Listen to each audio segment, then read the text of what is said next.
क्या आप भी देश और दुनिया की खबरों से रह जाते हैं बेखबर? तो सब्सक्राइब कर लीजिए हमारे HT न्यूज चैनल को और बेल आइकॉन को दबाना मत भूलिएगा।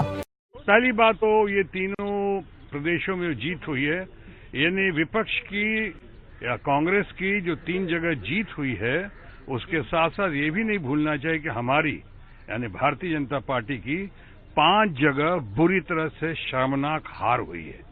यानी नील बटा सन्नाटा पूरे 5 जगह चुनाव हुए, पांचों के पांचों जगह हम बुरी तरह ध्वस्त हो गए, पस्त हो गए।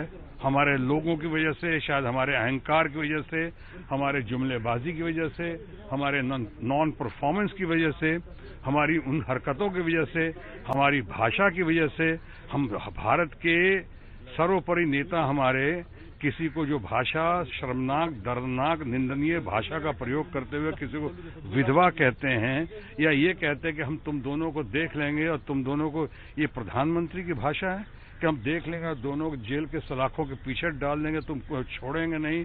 और अब मालूम नहीं वो सामने आ गया वो आदमी, वो क्या क्या राजदार खोलेगा, राज कौन सा क्या खोल दिया उसने, क्या राज खुले? राज तो आपके और हमारे बहुत सारे बंद हैं भी वहां पे, जो शायद लगता है ये लोग आगे खोलेंगे, खुलवाएंगे। इस तरह की भाषा का प्रयोग, इस तरह से कहना, और ऊपर से एकदम जितने वायदे किए वायदे खिलाफी करते गए, तो इसके हमको कहीं सबक मिला? सबक नहीं, सजा मिली। सबक तो आगे मिलेगा वहां पे जो चुनाव आ रहा है, भगवान ना करे। 2019 हाँ 2019 भगवान ना करे, लेकिन लगता है सबक मिलेगा हमको, हमें संभालना चाहिए। और आप जो कह रहे हैं muscle power, money power, suit boot की सरकार, और ये जो आपका ईवीएम मशीन, ये सारे काम आए हैं। वो बड़ी मुश्किल से रिजल्ट घोषित हुआ है तीनों प्रदेश का, बड़ी मुश्किल से।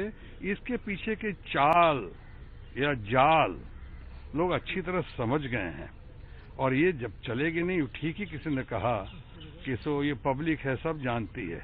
अब सब जान रहे हैं कि आप तिलमिलाए लोग हैं, घबराए लोग हैं, बौखलाए लोग हैं, फ्रस्ट्रेटेड, डेस्परेट लोग हैं। कहाँ गए हमारे अपने जो प्रवक्ता थे, अधिवक्ता थे, वो वक्ता थे? कहाँ हैं? दिखाई तो पड़ नहीं रहे कोई।